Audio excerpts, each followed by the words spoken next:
Welcome to Sports Scope, the most influential sports talk show in the nation.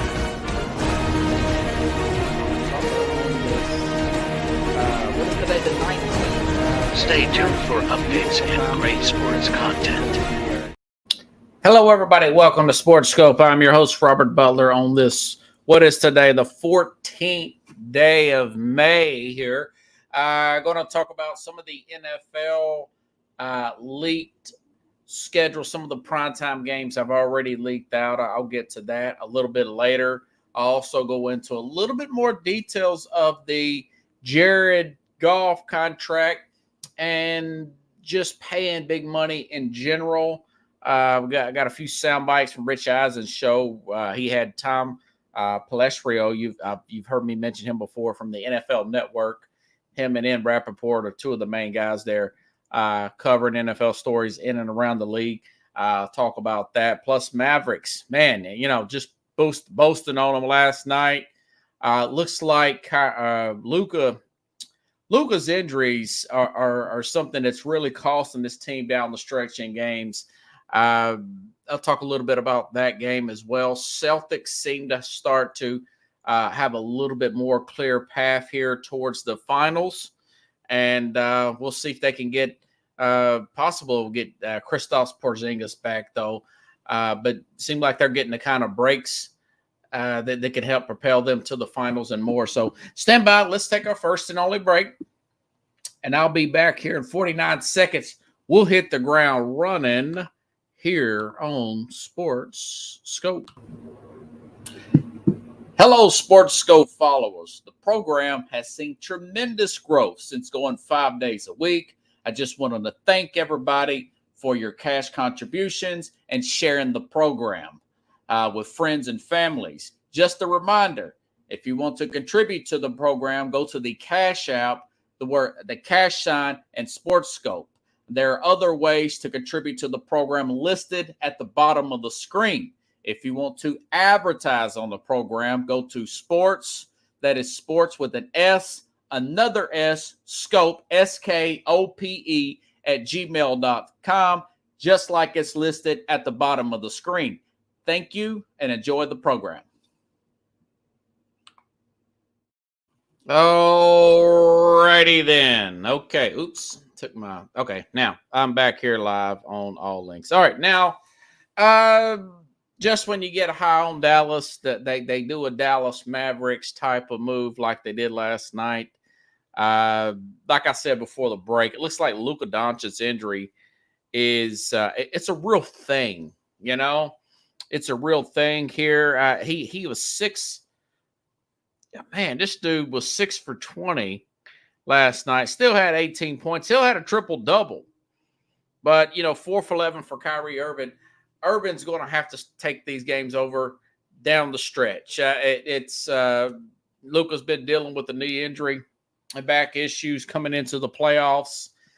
He will play. He will play in Game 5, which is back in OKC now. I still think they'll probably figure out a way to win this thing. They were up double digits going into halftime. When I turned it off last night and could not believe lost that wager. Could not believe they choked that game away. I know there were some crucial free throws that he had missed down the stretch here. This has got to be on Jason Kidd to say, listen, Luka, man, if you're not getting that kind of push, if you're not getting that kind of a push off your legs to be able to get the ball over the rim, we're going to have to lean on Kyrie and for him to be more aggressive here down the stretch. I mean, PJ Washington, he got his 21. Who was this? Daniel Jones Jr. Derek Jones Jr. got his 17. You're going to need more out of these guys, and mainly Kyrie got 11 shot attempts. He's going to be closer to that 20, and you're going to have to put Luka's closer to what he had attempts at 11 if they're wanting to win this series and go ahead. I still think they're a very athletic team. Guys like Derek Lively has really stepped up. PJ Washington, mentioned Derek Jones Jr. These guys went they went 9 deep. Dante Exum, Tim Hardaway Jr., all these players are going to have to simply play up to standards here. And Luka's going to have to just back off and just realize that he is not going to be the guy this time around. He's dealing with an injury. The injury aggravates and re-aggravates as the games go along here. Still think they got a shot, but on the flip side, listen, you got a young team in Oklahoma City. You could tell that they don't really – they know that they're a little bit ahead of schedule. What is it? SGA here, another big game here, 34 points, 8 rebounds, 5 assists, 18 and 9, near double-double for Chet Holmgren as well. Dort there with 17 points, and they got the 100-96 road win there. The moment's not too big because they know they're ahead of schedule. Other words, they're playing on house money, you know. And Luka, like I was saying, Pickles, he just joined. I think that he's going to have to pull back. At that injury's nagging him as the game goes on. I think it's aggravating him more watching these games. He's not getting the ball above the rim. It's hurting his shot. He does not need to take these 20 shots a game. He's going to have to put the onus, do the opposite of what we've been telling Kyrie, right? You're telling Kyrie, don't shoot, this is Luka's show. Now you're going to have to back up and let Kyrie take more shots here and take over where Luka simply cannot do it. That knee is aggravating him. It's obvious. And hey, listen, sometimes the smartest thing to do is to take a step back. You know, sometimes a leadership move is to say, okay, I don't have it. I'm not getting the lift I need to get this ball over the rim. It starts bothering him about midway through the second quarter. I've seen this last 2 games with him. He's missing free throws and everything. Jason Kidd's got to point this out and say, hey, man, listen, I'm saving you for yourself, and you're hurting us at this point. So it is what it is. I still think they got a shot to come back and win this thing. But, hey, when you got a young team, vibrant like this OKC team, they have nothing to lose, a lot of energy. It could go the other way as well. Yeah. And Pickle said he ended up Kyrie, I've got the box score here. Yeah, 9 points here. Yeah, so he 11 attempts. He's got to double that. He's going to have to take 22 attempts, be more aggressive, especially in the fourth quarter.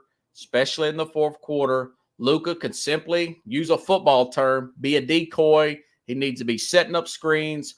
Why don't these guys, and I like Luka, I really do, but I know everybody can't be the Joker, but just be the Joker. Be a facilitator. Set the screens. Set the high pick and roll here. The guy's 6'8", you know. So we'll see how they play it out. I think they got the advantage here.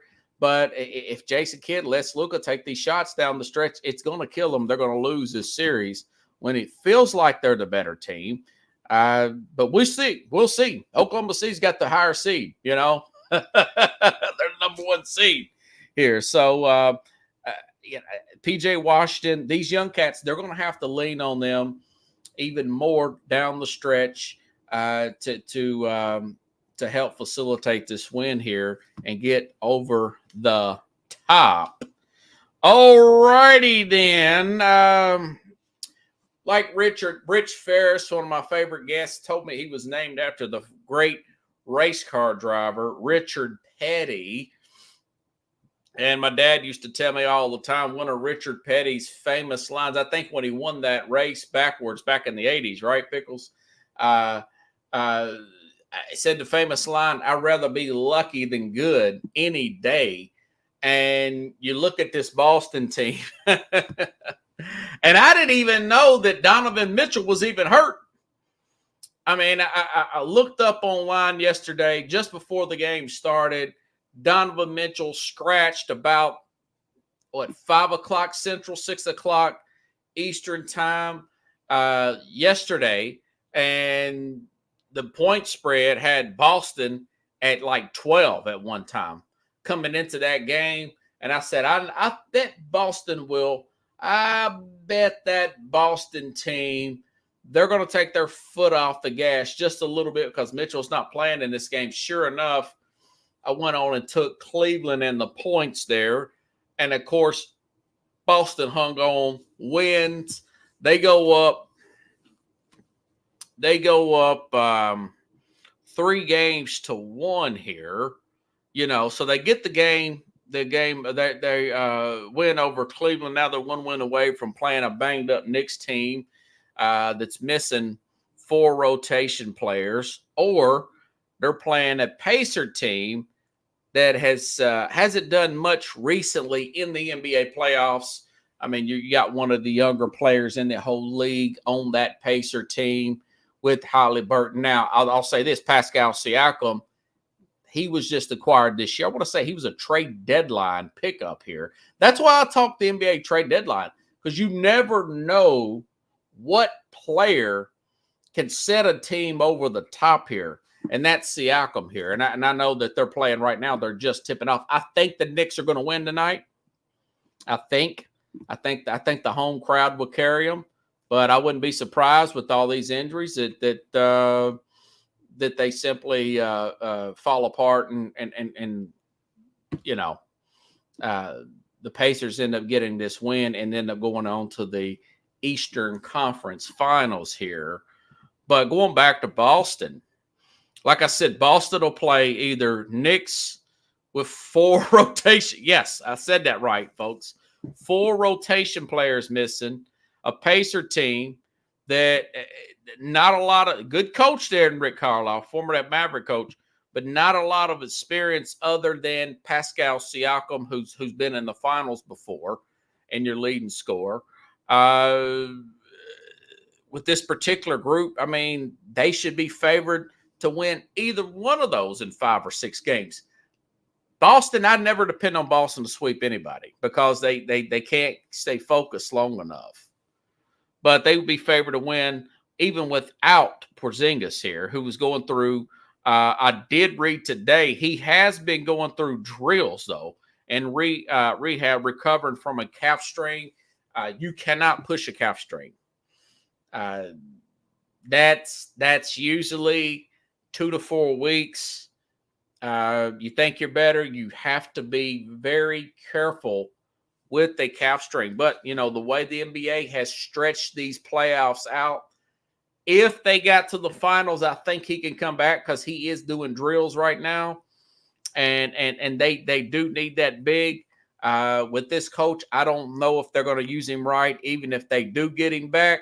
But they do have a legit shot here at the finals if they do get him back in somewhat fashion there, whether it be 60, 80% here. But that being said, you got to hope if you're a Celtic fan that the West Finals go 6 or 7 games and you win in 4 or 5 games. With Boston getting inconsistently, I doubt that happens. So we'll see. Boston couldn't sweep the Brooklyn Bombers, my old team. Yeah, Boston is, that's what Pickle says. And this particular team, they've got the talent. They have the depth. I was really high on Drew Holiday the other day, getting the ball to the rim. I love his presence. He was a big pickup. I love, particularly over a Marcus Smart. I know he's a few years older than Smart. You would want the younger player per se, but I think he fits in better. He doesn't try to outshine Jalen or Jason Tatum or Jaylen Brown, either one of those guys. He plays right within his role here, getting into 15, 18 points a game, playing really good defense there. Derek White, they made the trade for him, not this year, but last year. That was a midseason trade. He's turned out to be fantastic at that position. Horford's got into the fountain of youth here. What's he, 36, 37 years old, still playing really well, getting on top of the ball, him and Pritchard and whatnot. So Boston, you can't trust them at home. Hopefully they'll close out Cleveland. If you're a Boston Celtics fan, they sit back and wait and let the Pacers and the Knicks slug it out, and you'll get one of them. You get one of them in there half stepping, and you take advantage and get back to the second finals in 3 years if you're a Boston fan, and hope to get a Porzingis back at least at 50%. You know, that's best case scenario. If you're a Celtics at the very beginning, I love what they've done. But as I've seen them lose crucial games this year, and some of their just total lack of focus, for a lack of a better phrase here, I don't know if I'll trust them. I don't know. But that being said, you've got Minnesota and Denver playing tonight. I think Denver's going to win it. I think Denver, with their experience, they're back in the driver's seat. And then they got to go play either Oklahoma City or Dallas. They got a shot there. But with the size of Denver there, I think the winner of this particular series coming up here, crucial game 5 here, coming up at 9:30? Something like that in Denver. Great game. I'm recording. I'm not going to get to watch all that game. I'll probably wake up at 3 o'clock in the morning and fast forward through a lot of it and watch it as we go. So, but Boston's an interesting story. But I guess my whole point is they're catching the breaks. They just have to take advantage. You're not always going to get this chance. I know it seems that way every year with Boston, and the next move would be to go ahead and get another coach. And I said this guy's young and over his head.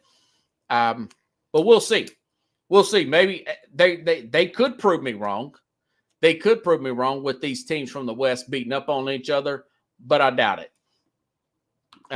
Pickle says seem to have brain cramp. Yeah, when they're favored, they just cannot handle being favored, man. Pickle says they got brain cramps when they're favored. Put them as underdog, put them on the road, they'll play great. You would think that they would learn from their mistakes. That being said, again, I don't take back anything I said last night about them. I mean, I think they're a very aggressive team. They really played well there on Saturday night up in Cleveland, and they just didn't. They kill me when they get caught up on that 3 ball. That's what kills me. They led the league in attempts this whole year, and they try to shoot their way out of a slump here instead of getting higher percentage shots here. But we'll see. You can't not tell what Boston's going to do from 1 minute to the next. Pickle says, like I said, the Denver-Minnesota game, the winner of this game is probably going to win this series. We're talking 85% of the time the winner of game 5 usually wins the series. But I have seen the loser of game 5 go on and win the series. For example, in 2010 finals and I hated this because this cost me $50. The Celtics beat the Lakers. I was just watching Paul Pierce on here drop the N-bomb on FS1. Was so funny just seeing the look on Skip Bayless's face. But that game, Boston wins game 5, and LA goes on and wins game 6. Boston plays well in game 7, but LA pulls away at the very end. And with Andrew Bynum and Paul Gasol, those guys, Perkins ended up getting hurt that year. And it went on and cost the Celtics their championship. That would have been 2 in the last 3 years. Instead, the Lakers end up getting the edge 2 in the last 3 years there. So that could happen here, but the fact that Denver's already won a championship, they're still in their prime. They have matched the intensity. They have matched the speed of Minnesota. They're going to have to get more out of Karl-Anthony Towns and their role players, particularly. I know Gobert's mainly a rim protector, a defensive guy there. But they're going to need about 20, 25, preferably about 25 out of Towns. And he's another guy calls himself the best three-point shooting big man, that might not necessarily be Pickles, be a compliment. That means you're too afraid to go inside here. And I know they play them both at the same time. You don't want to have two big guys in there. Kind of want to spread the floor out a little bit to give your players some room there to make some moves. But we'll see. We'll see. I think Denver wins tonight, but hey, it's NBA. Minnesota's very talented. They do have some veteran leadership there. We'll see. It's going to be a great game. It's going to be the best game, hype-wise, of the season as of right now. As of right now. And Pickle says they see so many game fives look like game sevens. Pickle says, how bad do you want it? By the great Don Henley. I love that song. Although I keep every time I find it, YouTube, I'll play it for a few days and YouTube will take it down. Go figure. So I guess they haven't done their copyright issues. Got that squared away with Don Henley. How bad do you want it? Not bad enough. Dun, dun, dun, dun, dun, dun, dun. Okay, so got a little bit more information on this Jared Goff contract. I do not have the actual year-by-year, what do you call it, cap hits for Goff. So I've got some sound bites here, folks, of Tom Peresrio from NFL Network explaining on the Rich Eisen show today about the sense of urgency of not letting this last season of his contract, this season coming up in 2024, contract expire, and the numbers could go up as others could potentially sign this year, and you don't want to have a situation where you may have to, I don't even know if they could franchise him. I think they can, but he is on his second contract. I don't think they can. I think you can only do that on a rookie contract. So they don't want to have a Kirk Cousins situation, but let the guy from the NFL Network explain this here off the Rich Eisen show today. I got some sound bites, and this is pretty good. Okay, here we go. Tom Peresrio, NFL Network. This guy and Rappaport, those are the two main guys I follow. Of course, Adam Schefter here with ESPN. When it comes to breaking these type of stories down, here he is on the Rich Eisen show today. Jared Goff's was entering the final year of his contracts. This is the natural time when, if you're going to commit to a quarterback, you're going to want to do it in advance. Otherwise, you go down a Kirk Cousins, Dak Prescott path where either the guy leaves or it becomes much, much more expensive to get something done later. So when you're Brad Holmes and you go all the way back to L.A. when the Rams drafted him, #1 overall back in 2016, and then, of course, gets the reunion via the Matthew Stafford trade at the time. Goff was just has to throw in, because it was a cash dump and a cap dump for the Rams to offload Jared Goff's guaranteed money. But Brad Holmes was very consistent all along, saying, we believe this is a guy who is more than just a bridge quarterback. So this contract that Goff had been on, which at the time was this albatross that the Rams had to get off their books, has actually been very affordable relative to the level at which Jared Goff has played in recent years here. We can all debate, whether you should. Yeah. He was making $28-32 million cap hit, and look at the team that Brad Holmes in this Lions team has built around him. He's lived it, plus the fact that those first round picks.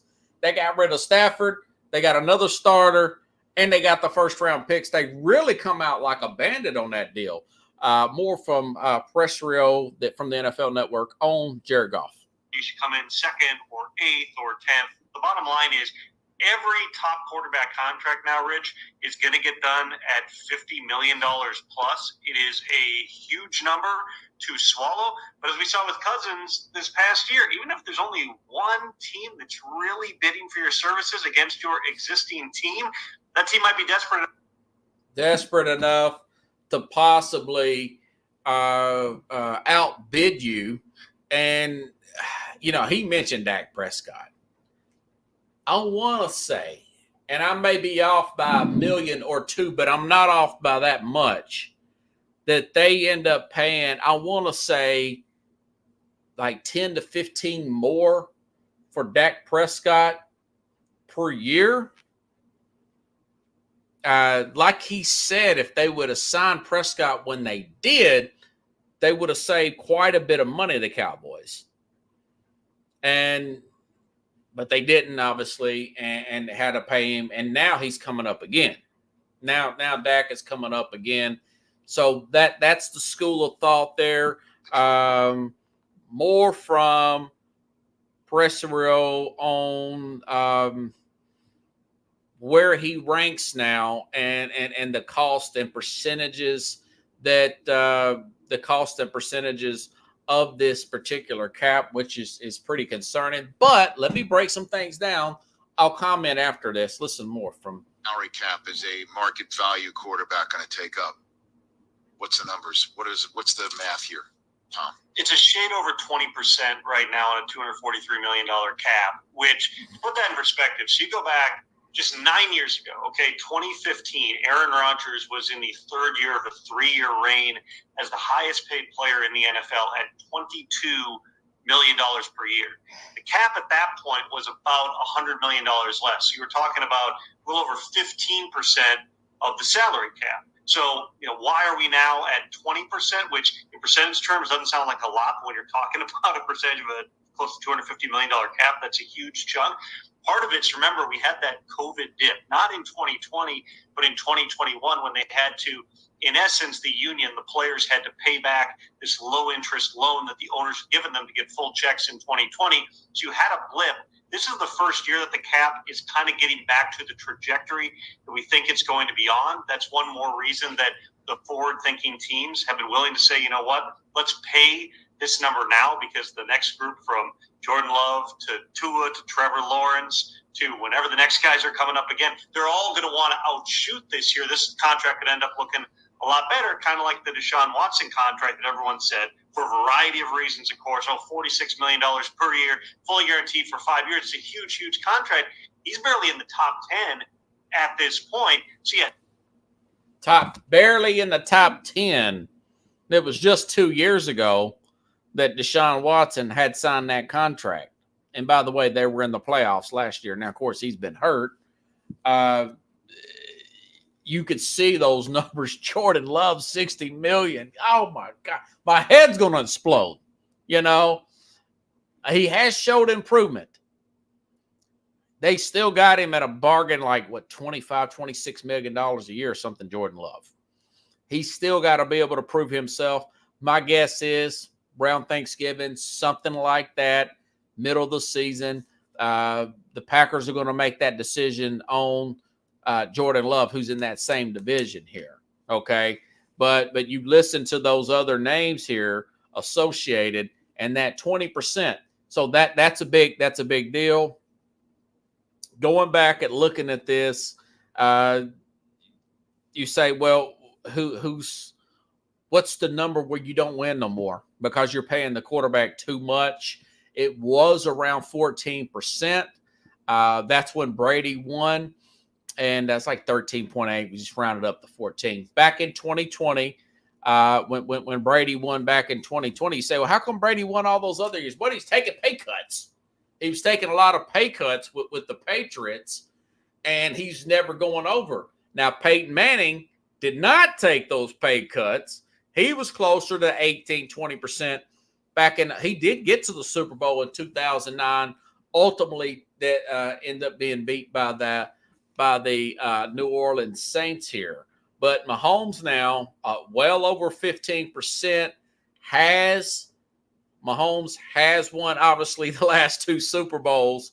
He's sitting here in pretty good shape here. Now, that is just their air quote salary. You got to look at the actual cap hit. We don't have that number right now.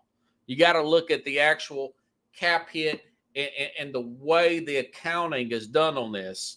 By the way, and I'm pretty sure I'll be talking about this in the Biting Kneecaps program that I will be on tomorrow, folks, with Jeremy Ballrick out of Detroit. I'll be on his show tomorrow talking about this new schedule release, 8 o'clock Central, 9 o'clock Eastern. Make sure and tune in to that YouTube channel, Biting Kneecaps, Detroit Lions YouTube channel. We'll be talking about it there. But now, that being said, look at the money that Stafford was making, okay?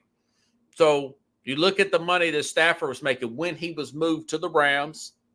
They end up winning the Super Bowl, okay? We know that Mahomes has got a $500 million contract, and he has adjusted.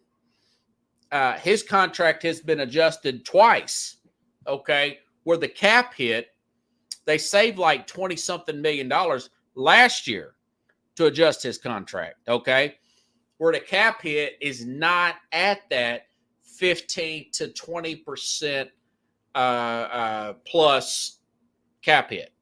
Now, what that does is, by the way, for the record, Patrick Mahomes is $58 million cap hit this year. That I think that there's nothing they can do about that. They've adjusted it so much that eventually you're going to get hit hard, okay? But there is a bright light at the end of that tunnel, okay? I did some research here today when looking at this.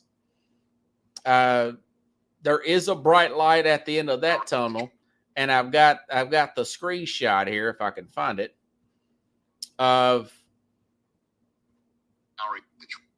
okay. The two teams that had massive dead cap. You say, well, what do you mean by this? Say, for instance, Goff is signed, Penei Sewell's signed, Audubon St. Brown signed. What if they make a big trade in November? Somebody gets hurt and they have to get a cornerback. They get a cornerback from somebody, right? They make or they get a tackle from a losing team, and they deal a second or first round pick, for God forbid, whatever.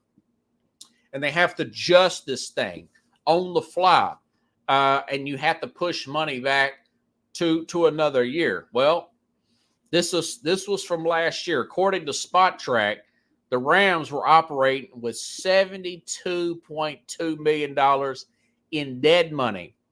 Remember, the Rams went out and got Von Miller the year they won the Super Bowl, Pickles? Remember that? Remember, the Rams got Jalen Ramsey, Fowler, Leonard Floyd, all these defensive guys, right?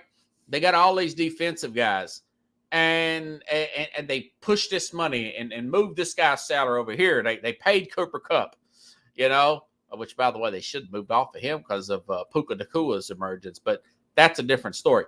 So the Rams, they pushed that money off, and that piled up, and they flushed it in 1 year. Well, that was last year in 2023. That's the second most in the NFL, but there was another team, the Tampa Bay Bucks in 2020, that won the Super Bowl. They had to get Antonio Brown, right? They got what's his guy's name? Leonard, the running back there. God, I forgot his name. It doesn't make never mind. They got player after player after player. They signed Gronk, Leonard Floyd, I think. Yeah, right? The running back. Yeah, for Leonard Fournette, Pickles. Thank you. They got Leonard Fournette. They got Antonio Brown. Gronk come out of retirement. They signed him. They gave Brady $20-something million and gave him a lot of guaranteed money. So their dead cap last year, coming into last season, was even bigger than the Rams' dead cap, $74.3 million with Baker Mayfield as the quarterback. And you say, well, why did you bring up those two teams? Those two, I thought that Tampa was going to be picking number one overall. And I thought the Rams would have about 4 or 5 wins. Well, the Rams pushed Detroit in the playoffs there. Probably should have beat Detroit if it wasn't for a few non-calls to Puka Nacua, who got murdered across the middle, Detroit fans. And I like Detroit. I like Detroit. But they let it go. They let it go. And ultimately, the Lions end up going on and winning. And Baker Mayfield, of all teams, he leads Tampa to a division win. And what do you know? They end up beating the Philadelphia Eagles, and then they give that Detroit team all they can handle. All that on $74.3 million in dead cap money. So it's not the end of the world. Quite frankly, you look again, Stafford, he was still making over $30 million. They made it work. The Rams made it work. They won a Super Bowl. The Chiefs, 2 years in a row, they made it work. They have found a way to make it work here. They've won 2 straight Super Bowls. Okay, so there is a way to do it. There is a way. Peyton Manning was getting paid. Peyton Manning was getting paid with the Broncos. And they went out and got some defensive players there in 2015 and found a way to win a Super Bowl. I think they had some defensive backs here. Was it Harris there from Cleveland? So it's really about accounting and knowing who to get rid of and knowing who to keep. Just a few observations. These last few winters, they haven't been great at safety. They haven't been great at linebacker. They've been decent at linebacker. They've drafted well. Bolton's pretty good with the Chiefs. But you don't pay those positions. You want to pay a pass rusher, preferably a tackle, okay, maybe one receiver, maybe one, not two, okay, and you want to take care of the line and take care of the quarterback in general. Everything else off draft picks, everything else, so it can be done. And you could just flush it out. You could flush that money out in 1 year. And he's coming over, Brad Holmes came over from the Rams. Okay, he just mentioned that. Perestrel, he comes over from the Rams, and he sees this, and he's going to use that model as this money comes due. We'll flush into 2027 or something and have a flush out year because, like I mentioned yesterday, Hutchinson's going to need to get paid. You drop everybody on that defense, pay Aiden Hutchinson. You want to pay one dominant defensive lineman, preferably a tackle, but if you're more talented guys on the edge, go ahead and pay Hutchinson. You know, like the Steelers played T.J. Watt. So it's really I don't have, and of course the other model is just get the quarterback on a rookie contract. You know, stack the team, try to win in the first 4 years before if you drafted him in the first round. I just found this out a couple months ago. That if you draft a quarterback in the second, like for instance, the Titans down here, they don't have a 5th-year option with Will Levis. He's coming in the year 2. So they've got this year, they've got next year, and then in in his 4th year, they got to make a decision whether they want to keep him or not. They don't have a 5th-year option or franchise tag him. By then, you should know whether to extend this guy or not, is my point. You know? And I also made a note here. Look at all the money. Look at all the money that look, I made a note here. Russell Wilson's contract, $53 million in dead money from Russell Wilson contract alone has hit the Denver Broncos cap this year. 32 in 2025. But check this out. If Bo Nix hits, the fans won't even care. They won't even care. If Bo Nix clicks the way that Sean Payton thinks he's going to click, they won't even care. It's not what it used to be, where you had a team like the Titans where all the dead cap came about. We're going back 15, 18 years now, when Steve McNair's dead cap money was due, when guys like Derek Mason lost both of those guys to the Ravens, teams that handled their books better, and they had to blow the team. You don't necessarily, air quote, have to blow the team up, okay? You just got to draft well, you know? You got to draft well. You got to draft the right positions. You got to pay the right positions. You don't pay 19, and that's why the general manager was fired from the Chargers.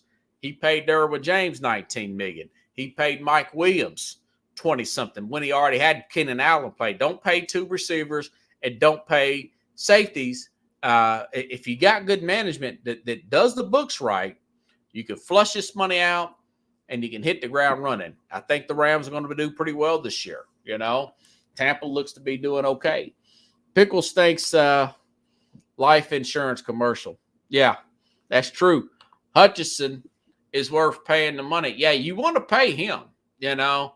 A guy like that, a TJ Watt level of player, you want to pay him. These linebackers, Jack Campbell and all those guys, only way I would have paid them if I didn't have this Jared Goff contract.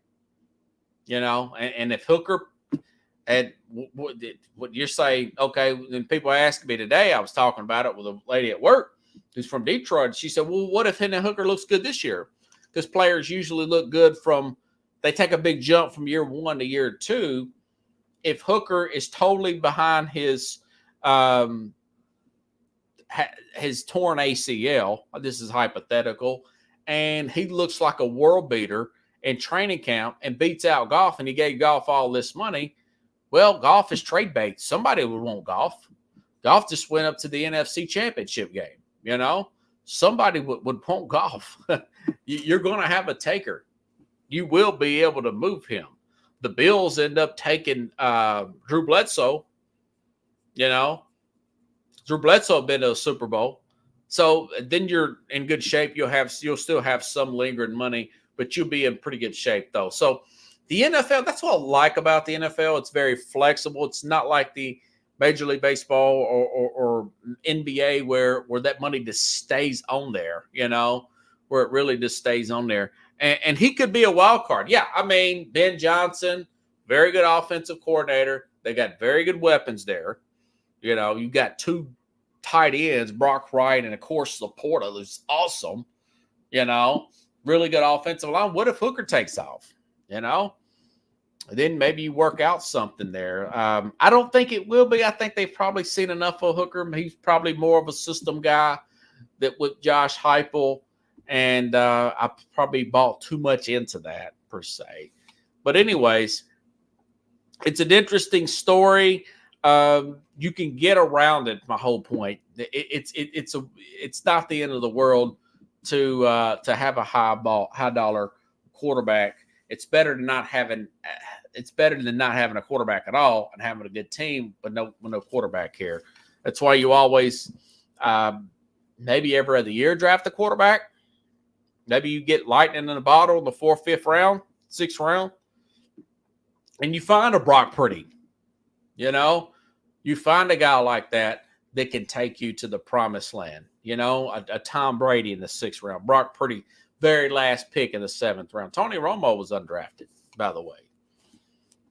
You know, that's the other option there. Okay. Well, NFL games have been leaked. Speaking of the NFL, let's see. The very first game, Kansas City, they're going to earn it. By the way, $58 million. And I don't think they can readjust this.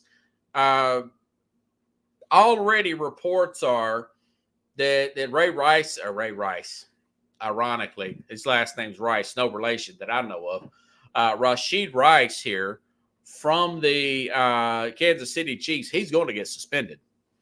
A multiple game suspension with Adam Schefter. So he's going to miss the opener.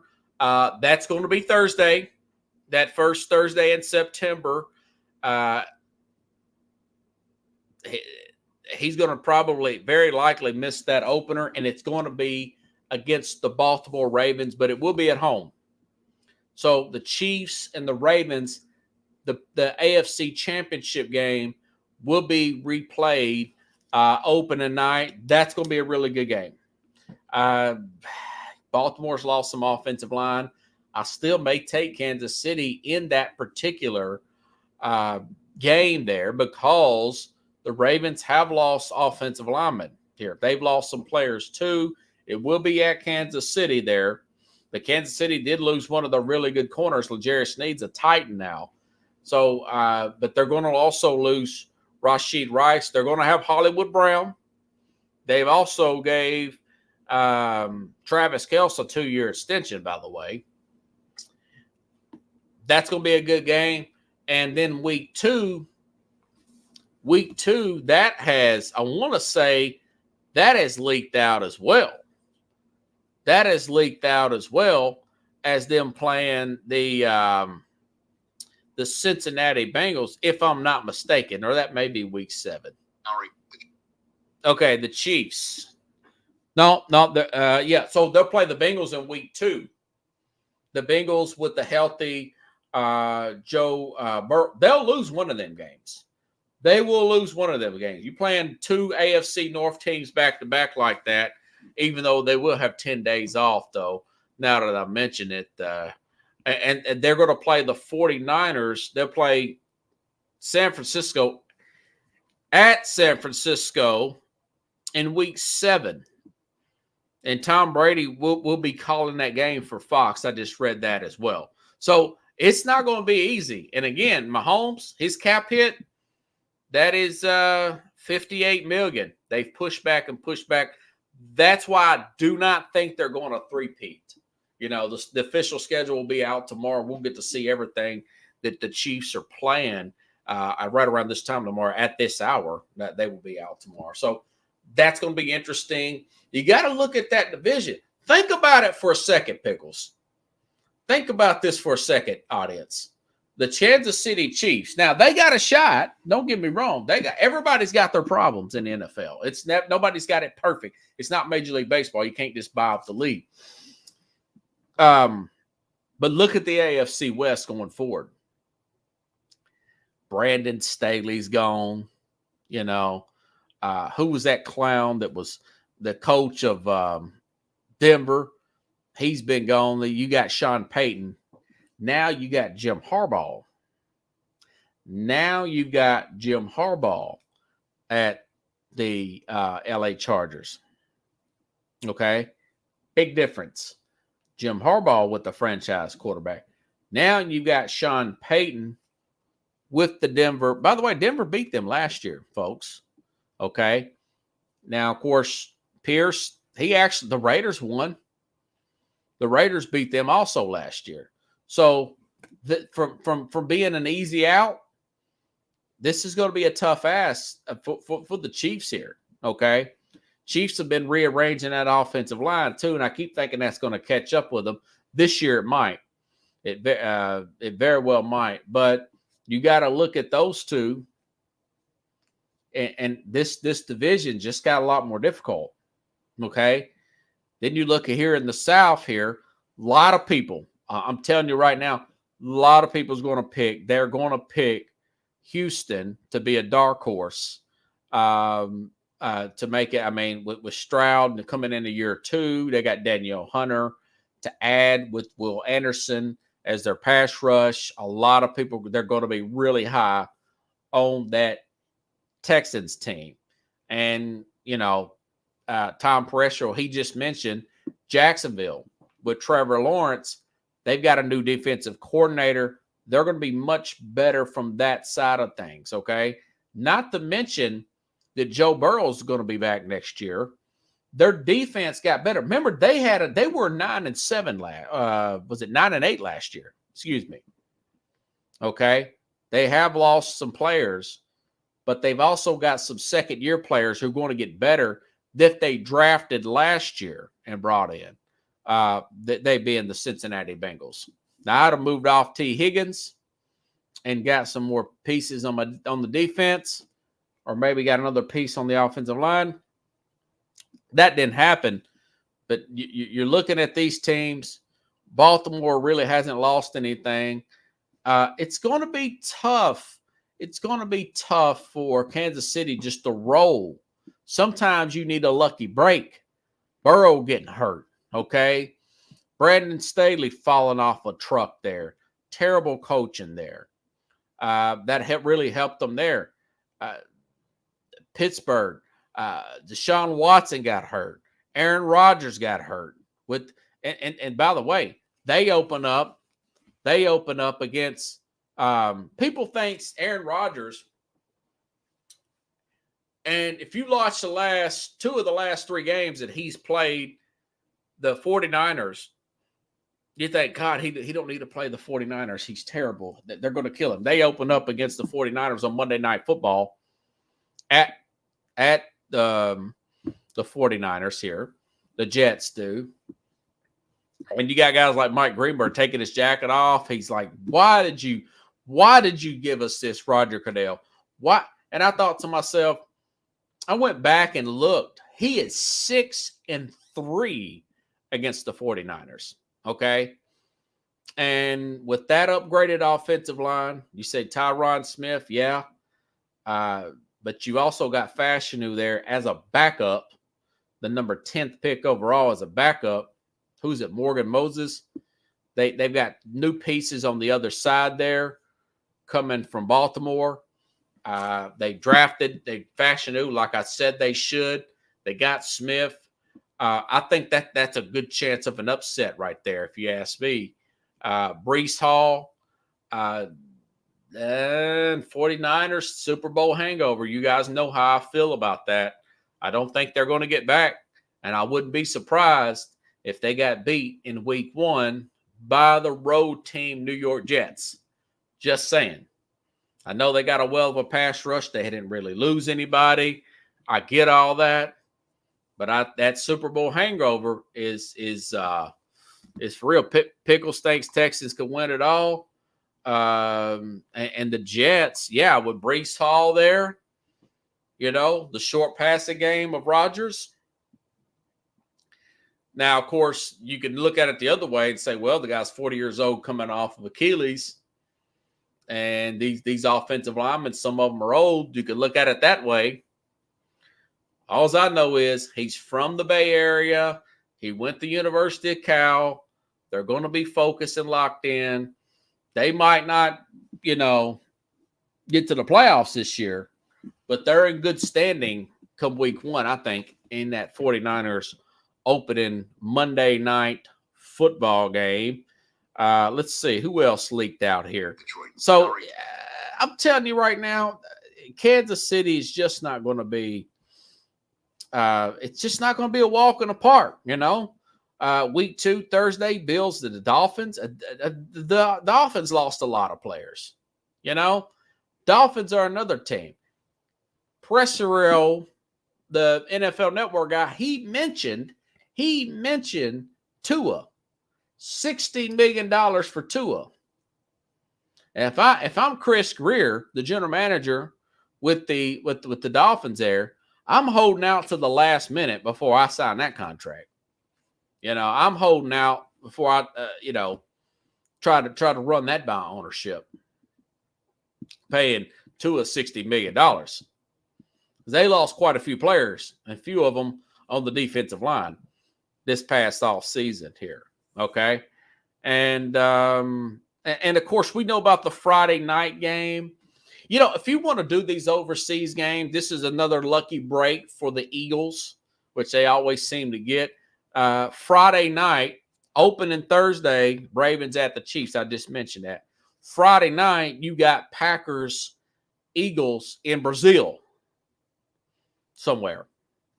Probably that big city. I forgot the name of their city there in Brazil. Never mind. If you want to do that, you would rather do it at the very beginning of the season where you're not fatigued from the other game. You're not fatigued from the week before. If you want to play in Brazil, or if my team was playing overseas or whatever, they're playing in London, Brazil, whatever, France, I want them to play in week 1 where they've got 2 weeks off, by the way. They no longer play on Labor Day, which is good because that's college ball. That's college week. And there's some good, by the way, Miami will be playing Florida August 30th. So we're not too far from really good football, Pickles. We're not too far from really good football. So So the Packers will play the Eagles that Friday night. That will be a good game. That will be a good game. Two offensive. Remember, the Eagles got a new offensive coordinator. They've got a new defensive coordinator. They've re-upped. They've got Saquon Barkley. Packers coming off a fiery, and that's not an understatement, a fiery finish to the season last year where Love really took off that offense. Christian Watson, I think that guy's name, Jalen Daniels there. A lot of speed with that Packer team. Very good coaching there. A lot of chemistry between coach, quarterback there. That's going to be in Brazil. That's going to be in Brazil there. That will be interesting to see. And Pickle says the offense will need to finish well in December. Yeah, they want their December games playing down there in Miami. They don't want to be playing in East Rutherford or Buffalo, New York, where Tua is not the best player in the world. If I'm Dolphins, I try to move Jalen Waddle or Tyreek Hill. Just saying. One more note to add. We haven't got the schedule out yet, but I will say this. The over and unders have already been out. This stuff that's leaking from the NFL. The Pittsburgh Steelers over and under is 7.5. It's, I've been down on Tomlin. I've been down on Russell Wilson and all that here lately. But this Steeler team, they've had 2 good drafts in a row. They signed, by the way, the best linebacker from the second best linebacker from the Ravens in free agency, but Patrick Queen. And they've added another piece to their offensive line. They got Broderick Jones at right tackle, Troy Fautanu at left tackle, and they went fire move there. George Pickens, Najee Harris, and of course Jalen Warren there, and this defense here. Cameron Hayward will be back. TJ Watt.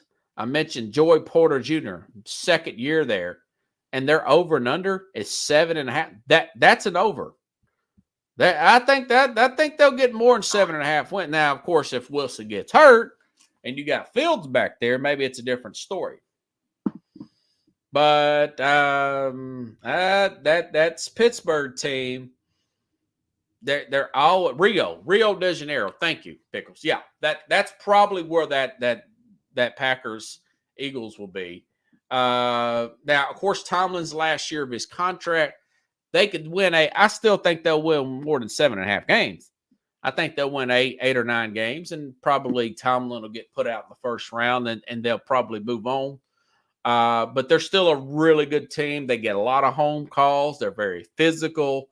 And no matter how good the Ravens are, they find a way to beat them almost every time. Every time. And you think this Cincinnati Bengal team's all world? They find a way to beat Joe Burrow, just like they did in the opener 2 years ago. They put a knot on heads of the Cleveland Browns. They always find a way to even it out with teams in their division, no matter who they got at quarterback, Mason Rudolph or whatever. So I'll be back on here Thursday going over schedule releases. We'll talk Titans on Thursday. Wednesday, I'll be on, again, look for the Biting Kneecaps Detroit Lions YouTube channel, Pickles, 8 p.m. Central, 7 p.m. or 9 p.m. Eastern. I'll be on there, okay? The Biting Kneecaps here. Look for that YouTube channel. Hosted the Kneecap Biting with the Motor City Lions. That's the name of the channel here. Kneecap Biting with Motor City. With Jeremy Ballrick, we'll be talking about the schedule here tomorrow. We'll be talking about that schedule on his show. Lions Talk with Jeremy Ballrick, okay? All right, folks. Have a good night, everybody. I'll see you otherwise Thursday, same time, same place. Thank you, Pickles, here on Sports Scope. Bye.